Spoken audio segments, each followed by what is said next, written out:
Welcome to the Sons of UCF Live. I'm Trace Trolko. Good to spend some time with all of you, Night Nation, Adam and Leo. Guys, we're 14 days away from the start of the 2023 UCF football season. How you doing?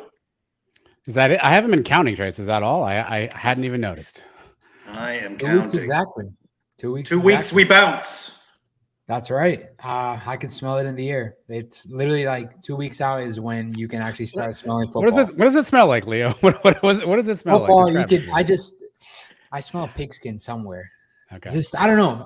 I'm weird like that. So, Adam, have you gotten over that it's the longest summer ever, and now you start to feel like it? No, because I feel like these next 14 days are going to be the longest 14 days in the history of mankind. You and Mike have been having some fun on the pod with the wheel of offense and the wheel of defense. Look, you got to fill content however you can, Trace. And there's a number of ways to preview, the position groups. I thought this would be more fun to kind of randomize and see who we end up with. But again, I feel like these 14 days are going to be the longest 14 days of my life. I can't wait. Thursday nights, I'll be there. Trace, I know you'll be there. Leo, I assume you'll be there at this point. Where are you going to be again? Well, that's right. I don't know where Leo's going to be. He's on social media.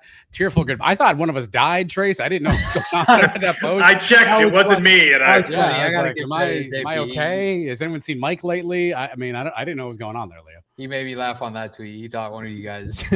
Yeah, I didn't mean to come off that way, but yeah, I'll be with the fans actually. Our broadcast booth will be, with the fans on, I believe it's the third floor of the Roth Tower. So we're pretty well integrated with the fans. We're gonna, have interactions with the fans. So it'll be nice. It'll be nice, but we'll have the headsets to, block out all that noise. So we'll be good. We were gonna do some sort of tearful goodbye video collage, but we said, Never mind. Leo's not going too far away. We'll see, Leo. That's right. That's correct. Yeah, I'll be here, and and I won't call this my last episode. I know I'll be back sometime in the future. So people have a way of hanging around in Sons of UCF. Adam, practice continuing this week for the Knights. Monday, Tuesday, Thursday. They've got a practice Friday, the scrimmage on Saturday, and then another practice on Sunday. Starting to fine-tune things. Position battles becoming a little bit more clear, though, of course, they're not going to tell us much about that. Yeah, I wish they did. I think for me, Trace, the biggest questions I have are the secondary. We got so many guys back there that could honestly play a role in names that we've heard both from transfer portal, guys who have been here for a while, freshmen coming in.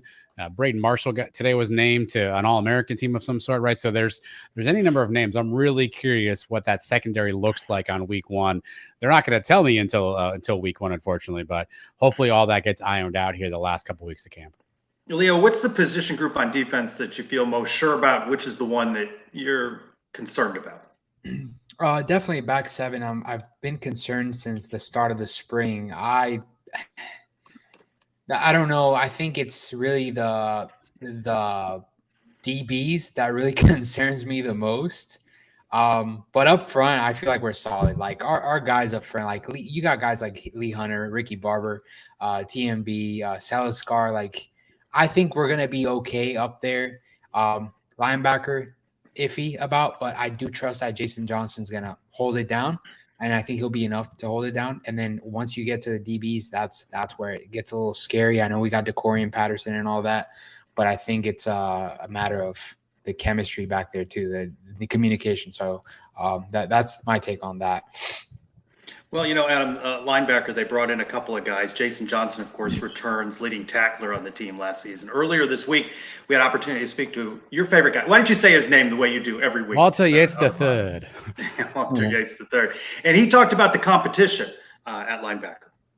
To me, competition either make or break you. So I try to just take each and every day, just one step at a time. I try not to look too forward or worry about the next person because ultimately, if I can't do my job, then it's just going to hurt the team in general. So I just try to work on myself each and every day and just try not to worry about the person next to me. Adam, you worried about linebacker, or you feel all right with what's returning and what's new?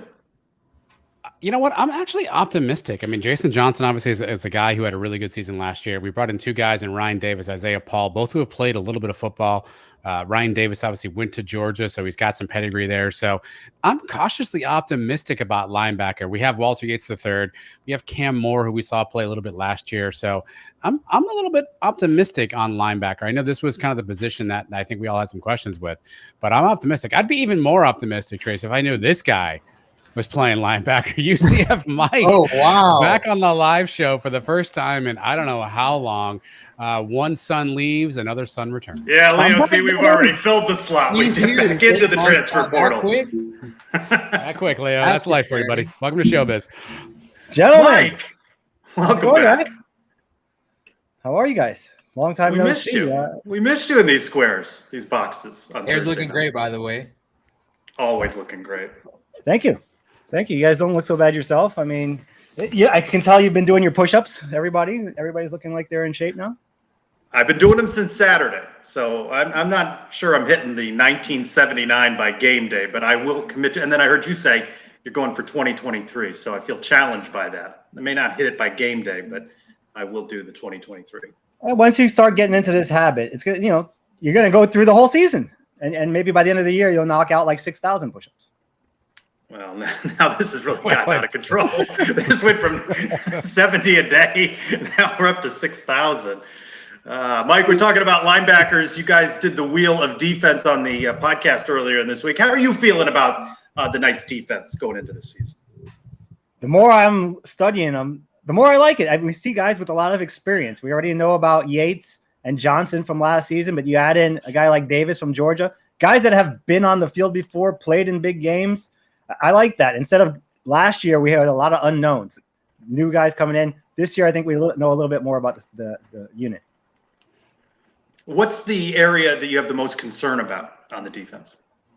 It's got to be the secondary, right? We know about the guys up front. We think we feel okay about the linebackers. The secondary is a work in progress, but that's another section of the defense where guys do have experience. There's some older guys there, but they're transfers. And I said it on the show the other day. That's a position where everybody's got to work in unison together. The defensive line, they tell them go after the quarterback, and they all go after the quarterback. But the secondary is all got. It's a lot about communication. It's a lot about dropping back, who's covering who can let somebody go. And I think that's going to take a couple of weeks for them to get used to. And the chemistry that you need, right? We had availability with the transfer players today. We'll be posting some of those interviews on the Sons of UCF YouTube channel coming up. But that they have to develop that chemistry with the influx of these new guys, some coming in just during the summer. Yeah, that's the thing. It's going to take them a little while, which is good why the schedule works out the way it does with the out-of-conference games up front. I mean, Kent State, you can work out a lot of kinks there. You got time to correct things. Boise State, not so much, but then you come back with Villanova. So you got about the first month of the season where you can work out all the little kinks, get the guys cohesive, and then conference play right away against the Big 12 champs. Do you, Mike, I'm ignoring Adam and Leo because I'm just so happy to have Mike back. Mike, do you think that Boise State is a make or break on this season? If they lose that game, could mean trouble, or do you not put that much emphasis on Boise? I think we're going to learn a lot about the team in the Boise State game. If we lose, it's not necessarily, hey, the season's over. That's the good thing about playing in the Big 12 is you have a chance throughout the season. If you trip up early, you can make up for it. You're still going to have chances to play against some top 25 teams, build the resume. Whereas in the American, if we lost that big out-of-conference game early, we were done for the year. But you love to see them win. If we win comfortably in that game, then I'm going to feel really good about this team.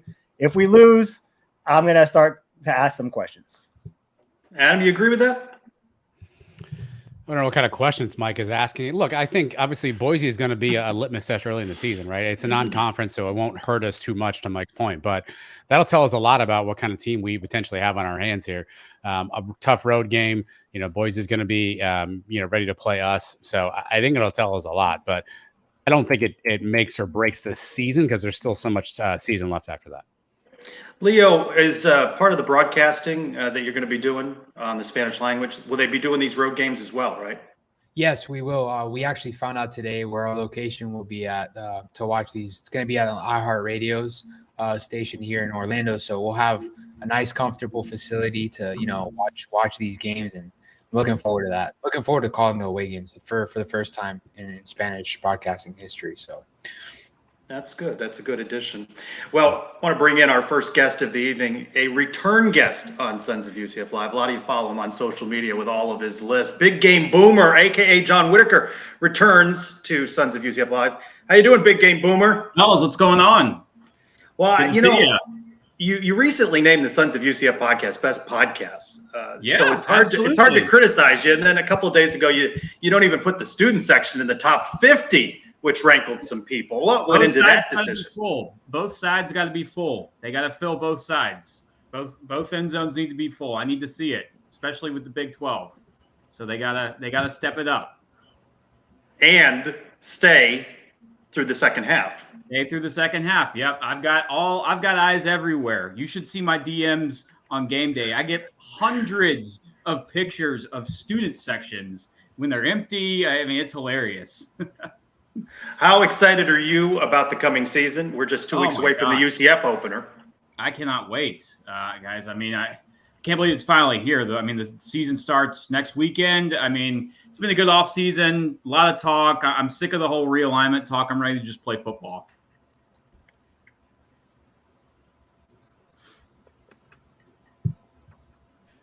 Obviously, your name is Big Game Boomer, right? You're an Oklahoma guy. You've been an Oklahoma fan for a while. Tell me how excited you are to see, UCF and some of these schools come in. I know it's only 1 year for the Oklahoma schools, but how excited are you about UCF joining the Big 12 this year? I'm excited for it. I mean, personally, I kind of wish OU was staying in the Big 12 with all the new teams they had. I think it's going to be a great conference. I think OU would be more competitive instead of going to the SEC. I mean, you've got great fan bases. I mean, Houston's really probably the only fan base that I would say is kind of subpar. Cincinnati does a great job supporting their team. You guys obviously do. BYU fans are more passionate as anybody you'll find. So I'm excited. There's going to be some good matchups this year for sure. You guys are coming to Norman. When is that? That's towards the end of November? October 21st. October. Yeah, y'all should make the trip. It'd be fun. Mike, will we see you in Norman? I got a friend trying to get me to go. Here's the problem I'm having. There's no direct flights. All the airlines are having problems. I'm scared I'm going to get a flight into Dallas and get stuck there and watch the game at the airport. You're scared you're going to be stuck in Oklahoma. Is that what you're saying? Come on, man. It's not that bad. It's not that bad here. Give me a little directy to Norman. Come on, help me out. I'd pay the extra $100-$200 direct flights. Yeah, you can fly from Oklahoma City to Orlando direct, I think. Can you with Southwest or no? Yeah. Yeah, but probably maybe not from where Mike's at, right, Mike? I looked into it. I didn't see any direct flights from Fort Lauderdale to Oklahoma City. I even looked in Miami. I looked from West Palm Beach. So I'm not sure. I can check again. Yeah, man, make that trip. It'll be fun. Mike, you up now with a question. We're not used to having you back. So yeah, I didn't know. I thought we were going around, counterclockwise here. Anyway, Boomer, how much longer can you keep this going? Have you run out of ideas? Have you had to recycle ideas? Do you need some new ideas? Because I got a couple. No, I mean, really, you guys had me on your podcast, like 2 years ago? And I was just really getting started. I mean, now I've just kind of got like a calendar of content that I put out, do the same kind of stuff every year, come up with a few ideas here and there. But people expect the list and the rankings, and I've got a routine and I just kind of stick to it. I mean, this is my third year doing this. It's crazy how much it's blown up. Mike, what's your idea? Have you done best strip clubs in each each city? No, I haven't done that one yet. There I you did go. the best stadium bathrooms yesterday. That's always a good one. Strip clubs. Are people DMing you pictures of stadium bathrooms? Is that how we're compiling that list? Oh yeah. You get recon from some of the fans across the country. Get some pretty good intel coming in. So the open troughs are usually the least liked bathrooms out there. So obviously Tennessee and Nebraska are the worst, but yeah, that's a fun list. But yeah, the strip club one, that's interesting. I mean, I'd probably say Vegas and Houston would probably be at the top. No, but that's what I'm saying. You have to come up with one for each city. If you want to convince people to go to Lubbock and Ames, At least give them something else to do besides the game. I don't know how many strip clubs they have there. It might not be many, but it's Prairie Dog Town, Mike. It's strip there might be one. That's a good list idea, though. That's a good idea, though. Good off-season content right there. All right, John. So kind of straight to it, just because, I feel like I speak for a lot of fans, and I'm sure you've had this question asked before 1,000 times, but are there any agendas or biases that goes into your rankings? Because I do see a handful of fan bases that are in your mentions crying and, whining, and they try to bring facts up, but there's obviously a method to your madness. And if you do have agendas and bias, I guess nowadays they're a little bit more like, I guess, a trolling, I guess you could say trolling, and it's funny, but I don't know, where do you draw the line between a serious ranking and, when you have an agenda against something? So when I'm ranking like players and coaches, I take those pretty seriously because you guys, those lists blow up. They end up on USA Today, Sports Illustrated, players, coaches, retweet those. A lot of them use it from recruiting propaganda. It's crazy. So that stuff I do take pretty seriously. But when I'm ranking like stadium bathrooms or most sensitive college fan bases, it's just my opinion. I'll figure out what fan base has really been getting on my nerves, and I'll take a shot at them, or which fan base is cocky right now. I feel like I would say Louisville fans are really cocky right now. So I've got something in store for them tomorrow. But yeah, there's no bias. Like, I'm an OU guy, and OU fans get mad at me more than anybody because I like, a lot of people don't even know went to OU. I'm an OU fan. I'm wearing a UCF shirt right now. I'm big Citronaut guy though, by the way, not Nitro, not so much Nitro, but yeah, there's really no method to it. I just kind of go as what I decide to do. No bias though. No bias. Gotcha. Leo, there is an agenda though. We invite him on every year. Time right to that best podcast. Yeah, no, I do listen to you guys though. You guys are, when I need UCF, intel, you guys are my go-to spot. So you do a great job, and I listen to podcasts. Probably listen to 10 a day. I'd say always just listen to content. So you guys do a great job, and I enjoy listening to y'all. Dylan Gabriel, you fan? I like the guy. I think he's a really nice guy. He can definitely, he had good numbers last year, but if you actually watch the games, he missed a lot of open receivers.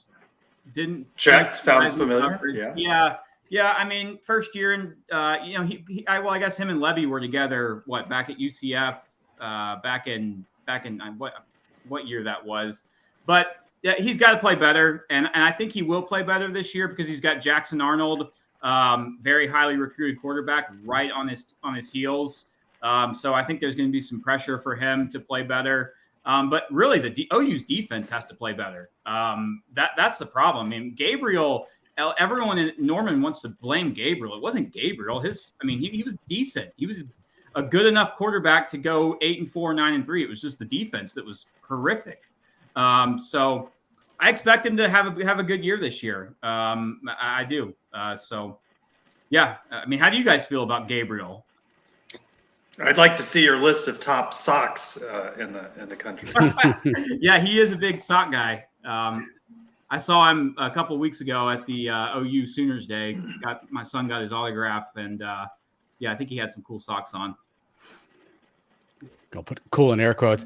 BGB, obviously the college football landscape is changing every day. Right now we have Stanford, maybe in the ACC, the American Conference is trying to, unload or reload or upload, whatever the case may be. What's your take on where we are right now with all the conference movement? Are you a fan of all these additions, subtractions, or do you kind of long for the days of traditional college football conferences? I'm a traditionalist, so I absolutely hate conference realignment. Now, you guys are probably love it because obviously you get a seat at the big table. Look, I'm an OU guy, and I hate that we're going to the SEC. We're ruining traditions. Like rivalry games, we're losing Bedlam, Oklahoma State, Washington State, Oregon State.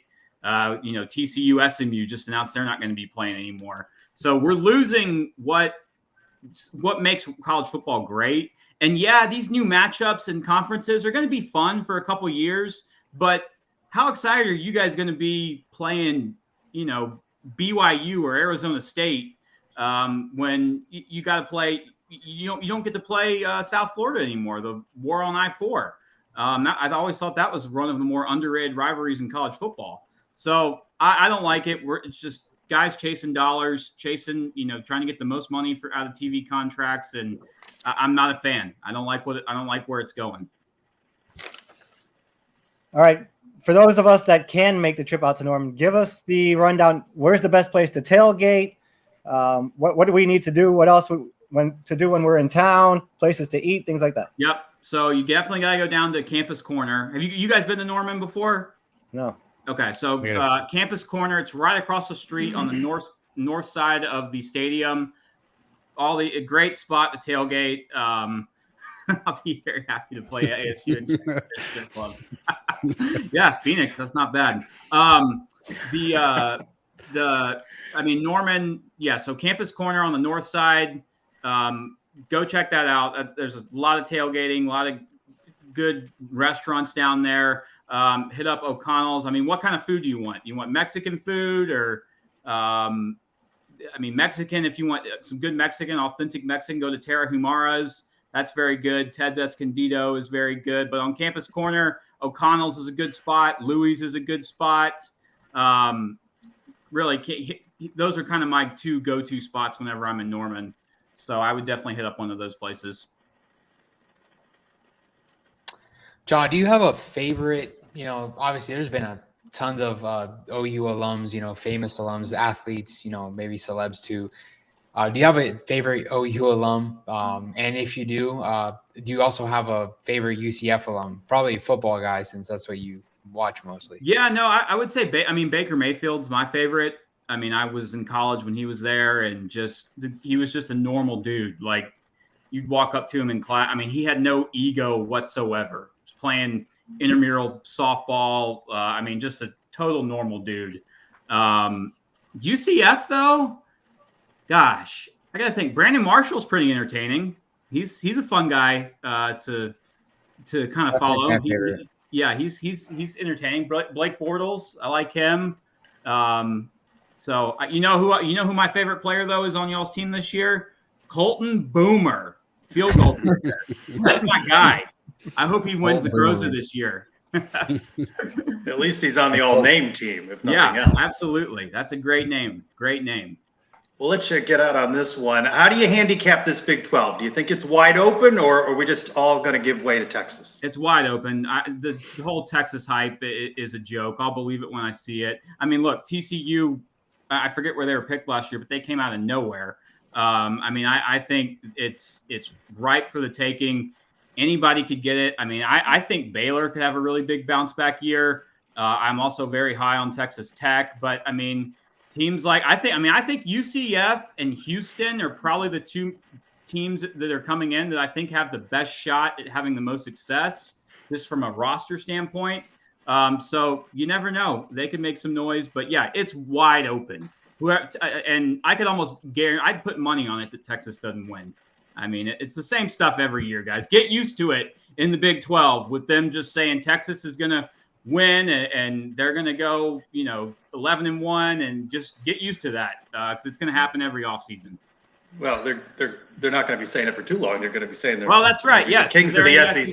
See, you're forgetting your conference alignment. Yeah. This has changed. Yeah, that's right. Yeah. Oklahoma in that title game? Maybe. The schedule's favorable, but I'm not giving them any credit until I see it on the field. If the defense is like it was last year, no, they don't have a shot at all. I think they lack some guys on the outside as well, missing some skill players. So right now, I'm not ready to give it to them. Right? If I had to pick who's going to win it today, I'm saying Texas Tech. That's my team. Red Raiders. Yeah, Red Raiders. There we go. Don't get Trey started. Yeah, that's a fan base. I could see UCF fans. They have a massive presence online. I could see you guys going back and forth on social media. Probably already have. But yeah, I like the Red Raiders this year. I think this could be a big year for them in Lubbock. Big Game Boomer, thanks again for recognizing Sons of UCF on your lists. And maybe we'll have you back during basketball season just to talk about lists, not about basketball. Yeah, absolutely. Or softball. Big Game. Oh, yeah. You may see the Sooners come to Orlando this coming season. There we go. Yep. All right, Big Game Boomer. Enjoy the season. Thanks for being with us. Yep. Y'all take it easy. Thank you. Thanks, John. Thanks, brother. All right. So when they come out with this best strip club list, we'll know where you got the idea, Mike. You're welcome, everybody. Any other lists? I mean, I don't want to give away all your. Are you going to be doing this? I heard you talk about it a couple weeks ago. You're going to do maybe top 5 lists once a week. You're going to drop them as little YouTube extra, maybe Instagram something. You know, I've gotten a lot of great reviews on my top 5 this week. We should have cut that one up and put it out on its own. You did have a good top 5. I want to thank you for the Around the Kingdom content ideas too. That you have, chastising the 6-6 crowd as you have, but it's led to a lively discussion. Yeah, I mean, hey, I tell it the way I see it. Everybody has different opinions coming to the season, and half of us are going to be right and half of us are going to be wrong. Correct. The watch list, the UCF Mike watch list, a couple more this week. Mike, John Rice Plumlee Manning Award for Best Quarterback. I think when you go to his camp, probably got to make it onto his list. Lokai Paule. I like this one, Mike. Polynesian College Player of the Year watch list. And how many guys are on that list? But he's on that list. And a lot. I think I remember that from last year. There was still like 85 guys on that list too. We talk about it in August. We don't wait until it gets down to 3 or 4. We like to include it when it's 85, Mike. And linebacker Jason Johnson, Chuck Bednarik Award for Best Defensive Player. Earlier this day, power of landline phones, Adam was able to connect with college football writer Phil Steele. Phil, always good to have on as a guest before the start of another college football season, Adam. It's quite an experience with Phil Steele. He doesn't do video. He has a landline, but the guy puts out like a 700-page magazine that he does year-round, and he somehow knows a lot about a lot, but a little about a little. But in this clip, he's really excited about what UCF brings to the table, and I think that he thinks that we are the best team coming into the Big 12 from the American Conference. I think of the 4 teams that are going from entering the Big 12 this year, they clearly are the best of the 4 teams, and the one that had the fewest amount of question marks. Even you look at them up front in I should say in the secondary. If you look at the secondary this year, they lose some key pieces from last year, but I like the transfers that were brought in. DeCorian Patterson from Middle Tennessee, Jariah Wilson coming in from East Carolina.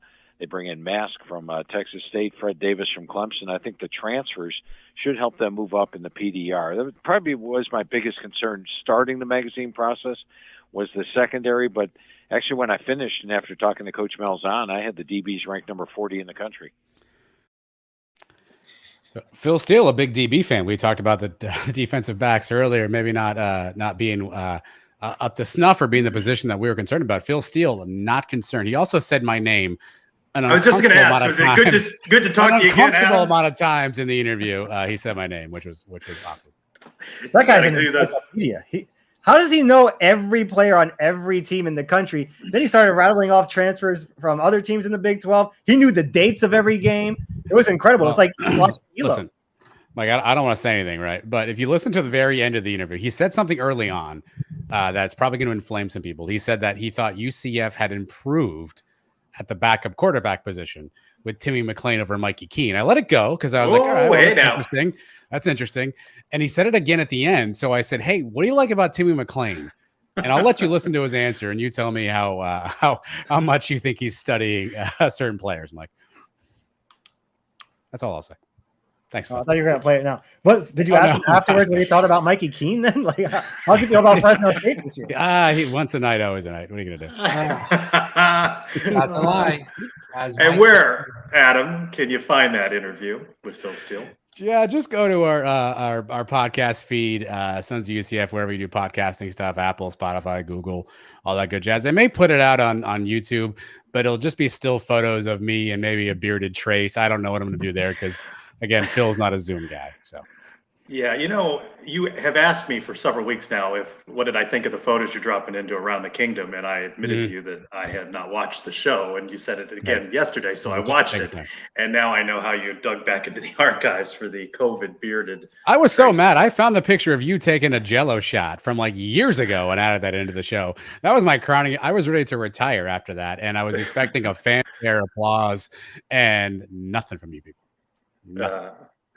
Speaking of cheap plugs, let's have a couple more before we bring in our next guest. Now, Brian W. Peterson stumbled upon some information today on the interwebs, didn't he?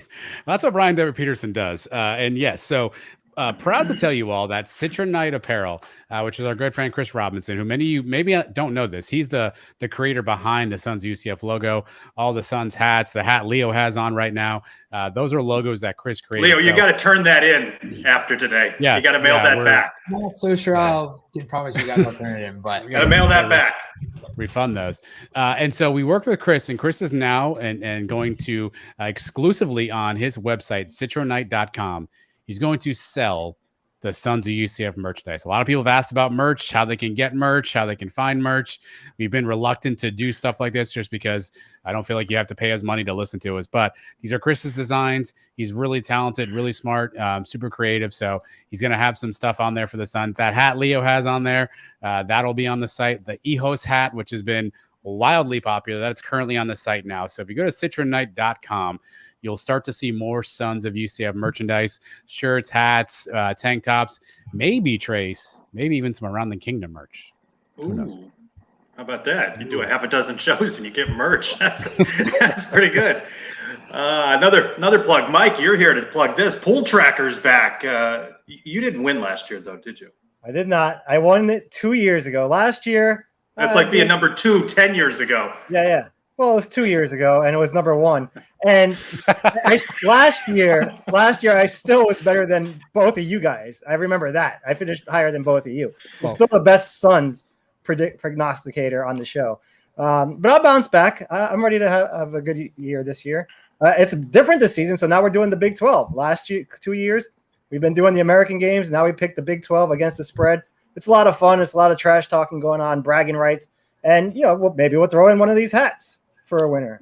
I'm glad you brought that up, Mike. So because we are going to obviously be selling some merch now, for one final time, I'm going to make a giveaway of Suns merchandise. And I put this poll up on social media recently. And the overwhelming winner of the favorite Suns hat of all time was the OG, the original hat, which looks a lot like this. So 12 of these bad boys arrived at my house yesterday. So these are going to be the giveaway, the final hat giveaways we are going to do, the OG Sons of UCF hat. So if you win the Pool Tracker, you got a hat coming your way. Unless it's you, Trace, or you, Mike, because you guys already have a hat. Mike, how do you sign up? Go to pooltracker.com. I don't remember the group number off the top of my head. I'm glad you came prepared. Check my my Twitter account, my X account. I posted it on there. Okay, you know what? Off the top of my head, I want to say it's group number 23006, but don't quote me on that. Password is Big 12. That's capital BIG and the number 12. 1 2. Is UConn a selection again this year? Could not be. UConn was in there last year by default. I don't know. They never took it out, but this year it's just the Big 12 games, and they added the bowl games too. So the Big 12 bowl games will be added on at the end of the year. And you know who really likes the platform you're using is our next guest, longtime supporter of the Sons of UCF, Robert, a.k.a. 2 letters, 2 words on Twitter. We welcome him in. Robert, you like the platform that Mike uses for this Pool Tracker. Oh, good Lord. Good Lord. I don't even know what to say about that thing. I mean, I've tried to talk to Mike. Mike, change that. Get there. Here's a better one, right? I'll pay it whatever the fee is. I'll pay it. Just let's get it done. But we stick with something that was invented before AOL. So, nice shirt, by the way, and a big happy birthday to Mike's texting buddy, George O'Leary. Yes. Today is 76, I think. Big birthday. Where are you, by the way? I'm in some people call it a dining room, but it's like a slot machine in the dining room. It's where I'm actually at my poker table. It's where I play poker every week, and I don't have a dining room table. I have a poker table instead. So Where do you eat at then? On the poker table. The poker table. I only eat if I win, so Good call. Good call. Robert, tell us about Oklahoma. You been to Oklahoma game yet? Have you been to? have I been to an Oklahoma game? I have not been to an Oklahoma. No, game. but you're going, right? Oh yeah, I'll be there. Jello shots with Mike if he can figure out how airplanes get there. We're gonna bring that up in the mailbag for sure. But yeah, I mean, the nice thing about being here in the Dallas area is I'm essentially driving distance to Oklahoma State, Oklahoma. Obviously TCU is right here, Texas Tech, and even Kansas and Kansas State are not that far. And of course, I believe in air travel and being able to fly somewhere. So, when we add Colorado and Arizona State or wherever, I'll be there. This conference is actually more convenient for you than the American ones. Oh, yeah. Back before they added the Four Corner schools, I was really heavy into a campaign to split this thing north and south, right? So the Kansas schools, Cincinnati, West Virginia, and all those in one, and then the southern half, the Texas, Oklahoma, and Florida all together. But now that we've added the Four Corners, who knows what we're going to see? I'm sure that I'm sure they'll turn to something like Pool Tracker to figure out how to divide everything up. Tried and true, Robert. I usually don't do this. We're a friendly show, but I like to get the commenters involved. And we have a question for you in the chat that I just want to make sure I get to. Eric Henry wants to know, do you make a habit of ducking fellow alums who want to get a picture with you? I don't know the backstory here, but it appears Eric has a really serious question to ask, Robert. Yeah, well, Eric, if I did in fact happen to duck him at some point without meaning to, then it's only the universal payback for him just literally walking right by me in a hotel lobby, and then sending a tweet out later and saying, "Oh, is that you?" No, everybody looks like this. Come on. I assume Eric had a tank top on. Yes. Yes. Oh, come on. I'm just glad he had a shirt on. And Mike came tonight dressed, though. We Also learned a with a little shirt too on. much about what he was not wearing on the podcast earlier this week. You don't want me to stand up right now. Let's say that. No, we don't. Wow, Mike, we finally agree on something. We're all in agreement, Mike. Robert, man, I've been following you. You look fantastic. Your weight loss journey that you've been on. Thank I you. really enjoyed watching the progress. Have you joined in on the push-up challenge that we started doing? I have not. And by the way, thank you very much. It means a lot to me. I've lost 90 pounds since September. Wow. Good for you. Awesome, And man. I'm feeling really good. I don't have a problem doing the push-up challenge except for one part, and that's the up part. Right? If we didn't have the up part, I could do it. Right? I still got another 75 pounds to go, and when I hit that point, then I will challenge you to a push-up competition. How about that? 75? I want to lose 75 more. That's like a whole Leo. Yeah, like a whole other Leo. Are you gonna have to change and adjust your tailgating diet for this season? Because I've been saying, off season, I watch myself, but once football season comes around, it's hard to keep up, man. It's hard to not eat those burgers and pizzas. Are you ready for this? I'll do this. One of the things, of course, being this far away from Orlando, I can't bring my smoker, and of course, I might be able to bring, more tailgate fare when we're closer to me here. But yeah, I'll do it. I'll drink a lot of water and do all I can.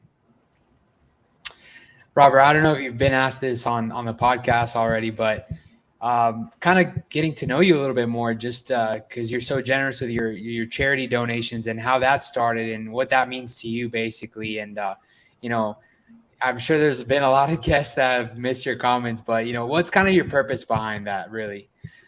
I love two things. I love helping, and I love shenanigans. And if I can put those two things together in a single moment, then I'm as happy as I can be. On my deathbed, am I going to remember the time I saved $100? No.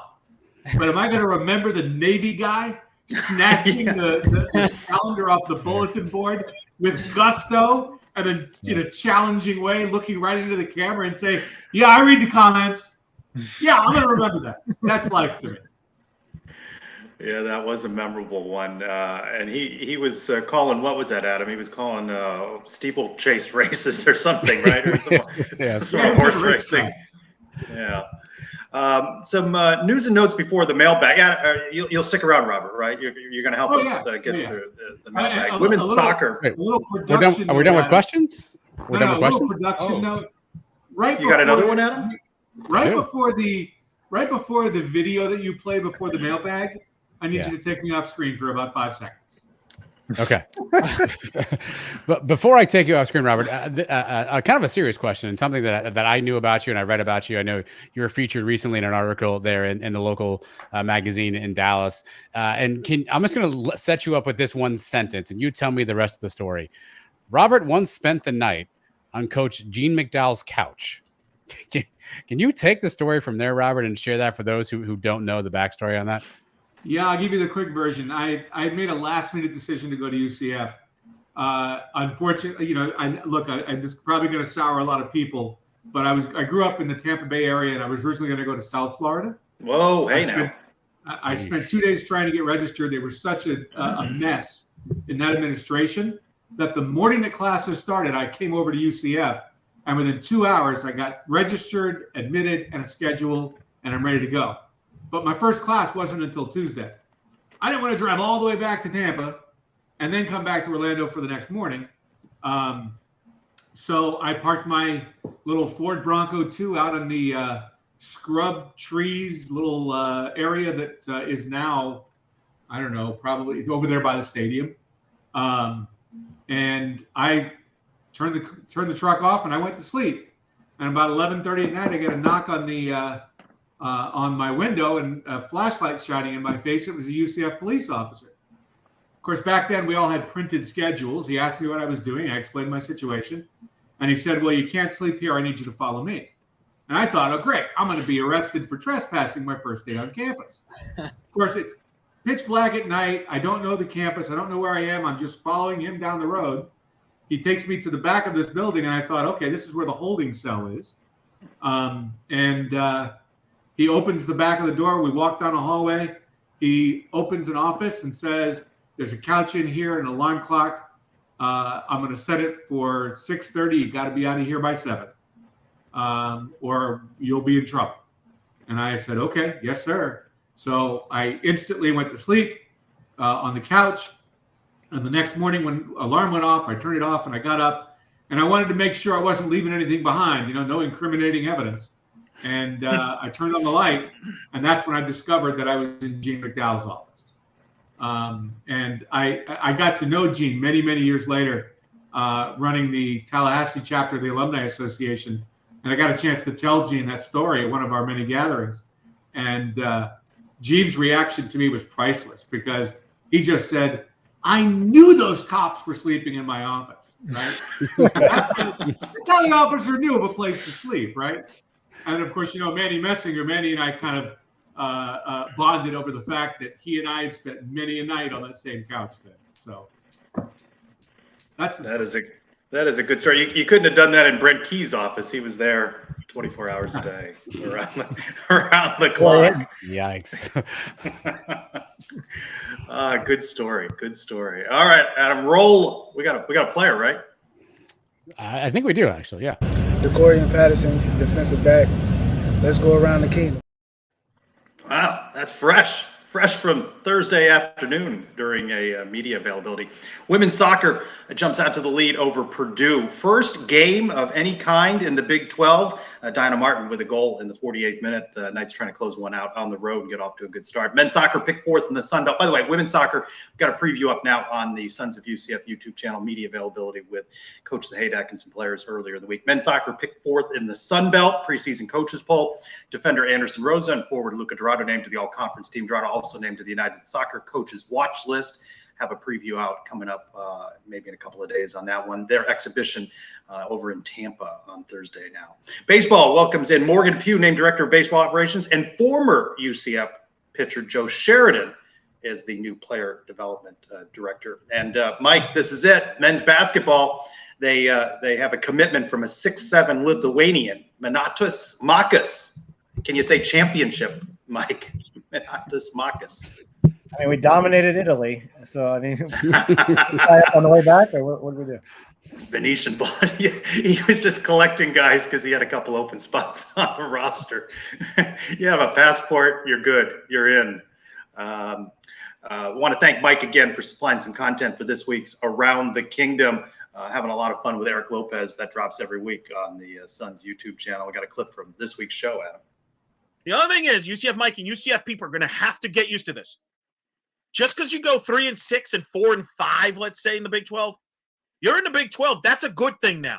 This ain't the American where if you go, 4-6, it'd be a catastrophic. There's going to be more losses, Trace, with all UCF teams in the Big 12. Doesn't mean they're worse. Doesn't mean they're bad teams. It just means there's tougher competition. And I think fans have to accept that you know what? It's okay if there's a couple of games. It's not the end of the world like it was in the American. Yeah, Mike, you almost got the people like you line. Oh, boy. Oh, boy. There you go. Looks familiar. We have a new guest. Oh, it's Robert is back. Robert, is this an homage of Brian W. Peterson? It's time. It's that time again. Time for the Brian W. Peterson Memorial UCF Mailbag. Wow. Do I need to play this out? I mean, that was pretty good. Let's compare. You saw Roberts. Let's watch this. It's that time again. Time to open the Brian W. Peterson Sons of UCF Mailbag. See, where you failed, Robert, is Brian gives you this. Like he gave you the moment. I didn't see that out of you. Yeah. Well, we can't all be Brian. So at some point, somebody's going to run into him and say, "I thought you died." I'd heard that somewhere. All right, mailbag time. Michael, emptiness. We got a couple on this topic. His question: thoughts on the news regarding the blindside, Michael Orr and our friend JP Gilbert. If the allegations are true, is it a good thing that we have an NIL director who's scamming in his blood? See, now it seems too early for this unfortunate story that has absolutely nothing to do with SJ Tui himself. Yeah, it's tough, right? It's obviously a family situation that probably doesn't need to be out in the public, but it's a movie and everyone knows it, so it's gonna get there. And while you say it has nothing to do with SJ Tui, and I agree with you, Trace, who knows what the implications are? Maybe he steps away, maybe he has to make some decisions. Who knows what the implications are? So it's an unfortunate family situation. Hopefully it gets resolved behind the scenes. It's probably not something we should really know about, but when you make a movie about your life, that's what's going to happen to you. So. Mike at _all_night_ talking about the AP poll. UCF not getting any votes there. 20 of the last 21 seasons, a team starting in the top 10 finishes the season unranked. Who's that team this year? Who do you have? There's a few candidates, I think, in there. But give me the loser of that opening week game between LSU and Florida State. I mean, whoever loses that game is on the way to lose maybe a couple more. LSU, obviously, with the tough SEC schedule. Florida State, I could see them losing that game and then losing to Clemson and then tripping up against maybe like a North Carolina State or something, maybe end up with 3-4 losses and maybe not as good as everybody thinks they are. Leo, for you, a couple questions on JRP at Grill and 24Q. What's the sense with 2 weeks left on JRP's passing progress? And Brian Peterson, he's asking, how realistically do you think the improvement, realistically, how much improvement do we need to see out of JRP this year, considering the O-line, running backs, wide receivers around? Well, I'm going to say that there obviously has been speculation all throughout the offseason, but the truth is we are clueless heading into this season. We can speculate all we want. We don't know where JRP's throwing is at the moment. And I even think with that Kent State game, it won't show much just because I remember last year, South Carolina State, we kind of ran over them, just – got to see what we can do against Boise. Like Mike said, that's going to be like the real test of the season. And I'll say, man, I'm not so sure that we're going to get the JRP we want in the air, but he'll have improvements, as I've always said, but it won't be what we want to see, or maybe what Hinshaw wants to see. Now, how will that analysis sound on the Spanish language broadcast? What would be the version of that? Give us something. If you want me to do it in Spanish? Yeah. Give me a line or two in Spanish. Bueno, creo que JRP sobre el aire no creo que vaya a tener una buena temporada, pero veremos porque ha habido mucha especulación sobre su brazo, pero veremos. Wow. He plays better in Spanish. That's what I know. I think it sounds better. He didn't say mierda, which is probably good. At M_M in UCF. This one for you, Adam. Can Paul Rubeld help men's basketball? Offensive lineman Paul Rubeld. Can he help? I love the myth of a tall person can just play basketball. My sense is probably not. I don't think. Got a Lithuanian in there now, 6'7". I Picked up at the airport on the way back. Paul Rubelt. I'm going to go no. Maybe if we had a men's volleyball team, I think Rubelt has a better chance of helping that team than basketball. Speaking of shenanigans, Robert, at UCF XOS, that would be handy. Does Trey still believe UCF only loses one game and gets into the playoff in year one of the Big 12 with a narrow overtime win over Georgia in the semifinals and a dominant championship game win? See, that's shenanigans. That's just specific shenanigans. That's right there. Adam, we're going to have Andy back. Andy pops in and out of social media. He's in the chat tonight. He is back in the chat tonight. He is back with a vengeance. There was a Lex Steele reference earlier. If you know, you know on that one.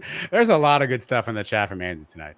Welcome back. By the way, Trace, I have to tell you, I've been practicing pronouncing all these crazy Twitter handle pronunciations all day, and you don't force me to do it like you did Missy. So, wow. Can I get a don't falk up from you? Right there. Yeah, that's the week we don't get a question. This one for you, Mike, at Lonely B UCF. I think he's talking specifically about you in a reference. When FSU, Clemson, others leave the ACC, should Mahara appease all those too much travel babies that never heard of airplanes and apply for the ACC, or stick with the better, more stable conference? Now you stay here in the Big 12 and you wait for those ACC teams to join the Big 12, which I think is what's going to happen. Once Florida State and Clemson leave, that conference starts to fall apart. Maybe we pick up a Virginia Tech, a Georgia Tech, NC State, maybe even a Miami. So you don't have to join the ACC to start playing those teams. For everybody, at Dolly_drama, favorite biographical sports movie? That's The Blind Side. It's too soon on that. It used favorite to be biographical for me, but now it's the greatest fictional one. Wow.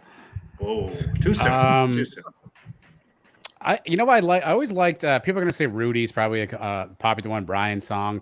I'm going to go with Ali, the Muhammad Ali story with Will Smith.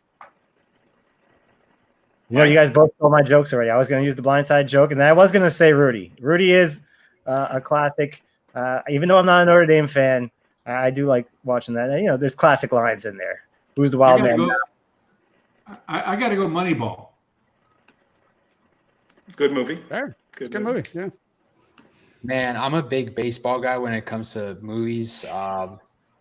I'll probably have to say I watched a Babe Ruth documentary when I was a little biographical movie, and I like 42 as well. So those two.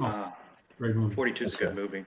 At UCF Knights, with a lot of different letters in there. Would you rather we win a natty in football in the next 5 years, or have basketball shock everyone and win the tournament this year? Mike, what are you doing there? No, it's football. You heard part of my rant this past week. It's football. It's always going to be football. If you give me one national championship in football, that's all I need, really, for probably the rest of my life. So you would take that over a basketball national? I'll take that over 3 basketball national championships. Give me a football national championship. That's what I care about.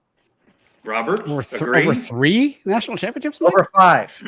Oh, wow. Okay. As long as the scenario isn't, we're terrible in football and we have to trade that for a basketball championship. I don't know that I could agree with 3-1. No. I think that that basketball puts you on a map in a way that, as long as your football is successful, it would give basketball an impact, and then maybe they get some resources, like a content. Leo? I'd have to agree with Robert on this. I think that basketball, either sports can put the program on the map, but if you trade off with basketball, I'll be fine if we get a national championship. It does put, I mean, I kind of compare it to how UF did it back in like 06, where they went back to back in both sports, and it just kind of like evened out. But UF was more of a football school till that 07 time with Billy Donovan. So I'd say either one, really. And what about you, Adam? I wasn't listening. I mean, I look, I'm a big basketball fan. I've always loved basketball, if that's what we're still talking about. And so if we won the tournament, that would be cool. And especially if you win it in the Big 12, which is a renowned basketball conference, that would be even more special. And plus, I don't think anyone would see that coming, right? Like if someone told you, hey, if you went in a coma and woke up after a year and someone said UCF won a national championship of football, you'd be like, oh, I can't believe I missed it, but you'd be okay with it. If you woke up from that coma and someone said you won a basketball, NCAA tournament title, you'd be like, what the hell happened? So I guess I'd go basketball because it would mean more because I would expect it less. So that's kind of a backhanded compliment, but I apologize. I'll tell you how it happened. Every other team in the conference got infractions and they got all their wins vacated. That's how we end up winning the national championship. Do I have a banner, every other Mike? team in the conference, every other team, all 300 other teams. Every other team. At Diana Mims Reed, how many years now, directed at me, she DM'd me, have you been attending preseason practice? Does this year's offensive or defensive side look better? We see handoffs on offense and we see trash can play on defense. It's a draw. Diana, the real thing, though, is are you preparing Jell-O shots for the home opener in 14 days against Kent State? So that's what we need to know, Diana. Great Jell-O shots from Diana. At UCF Guy 23, Mike, since Mike's not going to Lubbock, I think we know for sure Mike's not going to Lubbock, but he's saving his money to see the championship game. Will he stay in his seat to watch Nelly, or does he need to go find a hot dog? Nelly named the halftime show at the Big 12 championship game. All right, I'm there for the game first. That's the most important thing. I'm going to need to go to the bathroom. I don't know how much time. This is going to be an extended halftime, so they're going to have to set up a stage. They're going to have to do all that stuff. So I think I have time to go to the bathroom, get a beer, get a hot dog.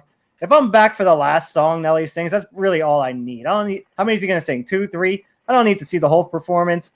Get me out there for It's Getting Hot in Here, and then kick off the second half. Robert, are you at that game whether UCF's in it or not? Yeah, I'll probably go for sure. I'm going to plan on us being there. Taking the full dose of hopium, but I'll for sure be there. But you mentioned Lubbock. And I want to make right now my personal invitation to UCF Mike to fly to Dallas. And there's many flights from direct flights. Dallas, many flights, multiple times a day. Directies, Mike. Direct on many flight. airlines. And you and I, sir, will road trip it from Dallas to Lubbock. How far is that drive, Robert? About 5.5 hours. I don't see this happening. I don't see this I'm sorry happening. there's no bright line, but, trust me, we'll play some music. We'll have some conversation. I will turn you into a road warrior by the end of that trip. I'm debating skipping the Gainesville trip next year because it's 4 hours. I don't know about 5.5 on the way to Lubbock. And then once we're there, what are we going to do? We're going to watch the game. We're turning right around and coming right back to Dallas? Or you're going to make me stay there overnight? Prairie Dog Town. Lubbock gets a bad rap, but here's the weird thing about Texas. As you move from east to west, the people get nicer. So, like, far east Texas, they're not really that nice because they're all just leftover Cajuns. Right here in the central part of Texas, it's like the perfect kind of nice. But once you get into West Texas, it's almost cult-like kind of nice. So people are really, really cool there, and we can always find a couple of watering holes. Robert, does it change your opinion that Mike may or may not be wearing pants during that trip? No, let's not go back to that. Asking the question. Let's not go back to that because if he's not wearing pants, then he's not wearing anything based on what we learned. It's not like the holdout that he's at least got pants on. And Chris, I don't know if I have to invite you or challenge you, but I want you to come to Lubbock with me. I've got access to the luxury suites up there. Oh, hold on. You have to threaten me, probably. We're gonna go fund me like $100 in the chat right now for you. Oh, there you Put go. a couple more zeros on there. Yeah, we don't need to up the ante to ask him to stand up. That's for damn sure. At Chris Boyle, DBNJ, that's Chris from the Daytona Beach News Journal. This was a discussion that opened up in the media room this week. You know, Christian Simmons, a guest on this show, is a big fan of Olive Garden. Stephen Leonard at 24/7, talking about Chili's. So the question, Leo, Chili's or Olive Garden? Which one you choosing? You guys are gonna probably be surprised by this. I'm gonna go Chili's. Just because Olive Garden, so my thing is I'm already used to authentic Italian cooking, right? So rub it in that you went to Italy for 2 months. Of course I'm gonna rub it in. So it's like if I go to Olive Garden, I'm just not getting the same quality I'm expecting, which is understandable, right? But I do like Chili's. I actually do like Chili's just because Chili's is, to me, like that is the most American kind of restaurant you could get. Like that is American cuisine to the finest. I mean, that's just my opinion. I love Chili's. You're really going on the hook there with Chili's. Adam, Chili's or Olive Garden? I think I've confessed this on the show. I'm not really a fan of Italian food. Chili's, you get chips and queso, and not when you walk in for free. You can't beat that. They have 2 for $1. You can't beat that. I'm gonna go Chili's. Mike. I'm going to sound like a elitist or a snob. I haven't been to either one of those in a very long time. We have so many good restaurants down here in Fort Lauderdale. I stay away from a lot of chains. I don't really go to those anymore. Robert. I'm kind of in Leo's camp. I spent 2 weeks in Italy last December. Another Italy, rub it in. Jeez. Of course. I can't eat Italian food back here anymore. The carbonara they put on the menu, it's with cream sauce. You don't make carbonara with cream. Anyway. So did you check out the Venetian Ballers while you were there? Who do you think scouted her? So you found the Lithuanian, didn't you? I do think that that Leo maybe have gone a little too far by referring it to American cuisine at its finest. Oh yeah, not at its finest, but I'd say Robert, Leo's got some sort of NIL deal with Chili's. No wonder he's leaving you guys. Yeah. By the way, the answer is Chili's. At Nightmarish J, holding at 2 sons for the time being, or going back to 3, or what do we got? 5 in these boxes now. Leo, we are going to miss you. Appreciate all the work that you have contributed to the Sons of UCF, and wish you all the best. And part of this Spanish language broadcast, home and away games for football, and hopefully more down the road. We're gonna miss you in these parts. Yeah, guys, I really don't know how to put it into words. I mean, my gratitude for just all you guys and the push you guys have given me and the platform you guys have given me to work for you guys and kind of build a portfolio and kind of it just, there's no words. I mean, thank you's not enough. Really isn't. Adam, Mike, Trace, and even you guys in the comments, like you, Robert, you guys been very welcoming. It's been a ride, and I can't wait, to down the line be like, wow, I remember where it all started, and I'm never gonna forget, this part of my career. So once again, I appreciate you guys, and it won't be my last time coming on. That's for sure. Mike, does he qualify? Once a son, always a son? Yeah, we've had some people that have had shorter stays than Leo, but Leo's been a great addition to the show. I've enjoyed watching him take my chair here the last few months.